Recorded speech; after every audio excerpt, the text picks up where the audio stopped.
పవన్ ఇంటి దగ్గర high tension నెలకొంది. ప్రైవేట్ బౌన్సర్లు పోలీసులు భారీ స్థాయిలో మోహరించి ఉన్నారు. పవన్ ఇంటిని పోలీసులు కూడా చుట్టుముట్టారు. సో ఇప్పటికే సభ పర్మిషన్ రద్దయింది పోలీసుల వైపు నుంచి.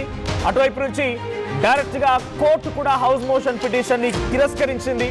ఇప్పుడు ఆయన ఇంటి దగ్గర టైట్ పోలీసింగ్ కనబడుతుంది. విజువల్స్ మనం చూడొచ్చు. ప్రైవేట్ బౌన్సర్లు పోలీస్ బందోబస్తు కొనసాగుతోంది. చాలా మంది బౌన్సర్లు అక్కడికి చేరుకున్నారు. సో రెగ్యులర్ గా పవన్ కళ్యాణ్ ఇక్కడే ఉంటారు. జూబ్లీ హిల్స్ నివాసం రెగ్యులర్ గా వస్తూ ఉంటారు. సో సాటర్డేస్ సండేస్ ఇక్కడే స్పెండ్ చేస్తూ ఉంటారు. మొన్న మధ్యాహ్నకి నోస్ కి సంబంధించి ఒక శస్త్రచికిత్స జరిగినప్పుడు, ఆపరేషన్ జరిగినప్పుడు కూడా ఇక్కడే ఉన్నారు ఆయన.